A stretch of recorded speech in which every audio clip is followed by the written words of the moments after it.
Back Detmore here with another video about organization, and today I'm talking about the essential checklist items you need to do before demolition at a renovation or remodel. So let's jump into those things and what they are and why they're important. I think you'll figure out why they're important once we get into the list a little bit. So the first thing is put the permit in the window. The next thing is cover any ductwork, return, or supplies. So if you understand positive pressure, if a supply is adding air into the space, the return's taking air out of the space. So any sort of transfer of air between the clean area and the dusty area is going to create a problem for you.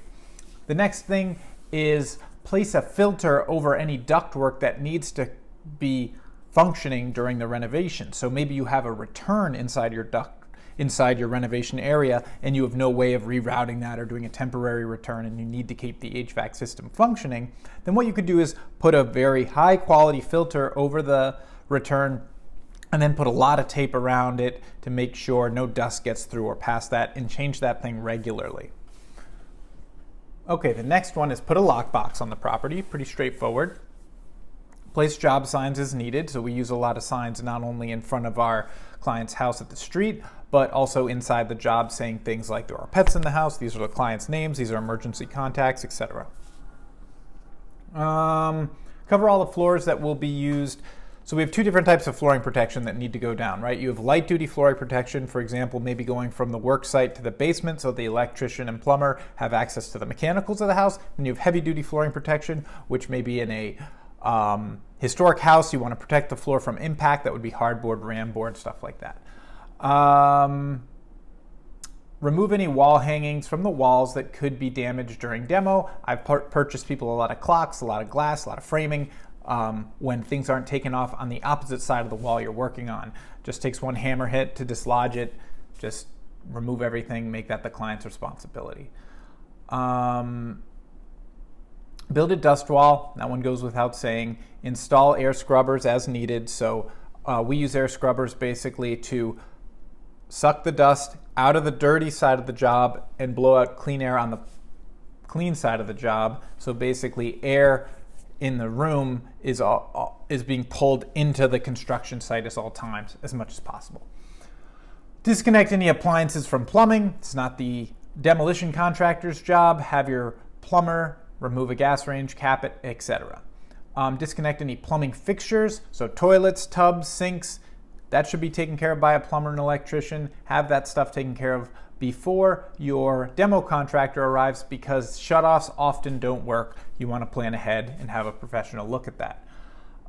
Locate water gas shutoffs before beginning. Now this is an important one because a lot of times there are finished basements where there are panels everywhere. It's not immediately obvious where the shutoff is, and you don't want the demolition contractor running downstairs in a panic and disrupting the client who's working out in the gym while they're rummaging through every panel, closet, and cubby trying to find the shutoff for the water.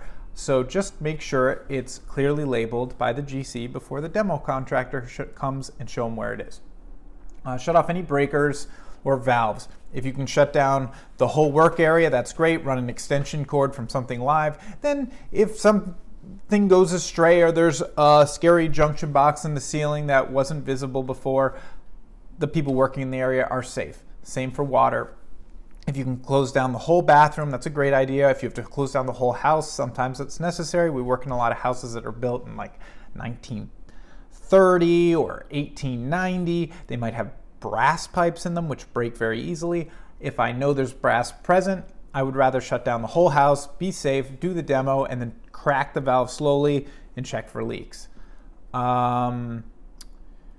Protect the driveway. It's not uncommon to damage a client's driveway with a dumpster that sits for an extended period of time, especially if it's an asphalt driveway.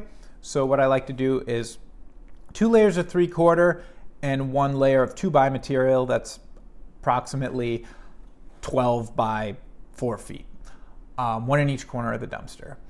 What you want to do is you want that protection to sort of be able to flex as the weight pushes down. You don't want something that's so rigid like an LVL that it's going to create a recessed pocket into the driveway. Protect railings, doorways, sills, surfaces, anything that's going to get damaged. You're thinking about swinging items like drywall up a set of stairs, then cover the walls. We work in houses, like I said, that are old. Sometimes they have vintage wallpaper in the hallways. If you start scratching that up, you could be into a very expensive repair, because it wouldn't be a matter of repainting a wall, it would be a matter of matching wallpaper. Probably not going to happen. Are you going to re-wallpaper the whole house? Don't even want to think about how much money that could be. Protect, protect, protect. And label windows throughout the house on both sides of the jobs saying, please leave this window closed. Now, homeowners might want to get a breeze. They can do so before and after work hours, but make sure that those windows are closed from 8 to 5 or however many hours you work. And then the big offenders of this is really a demolition contractor. They're used to working on jobs with minimal dust protection.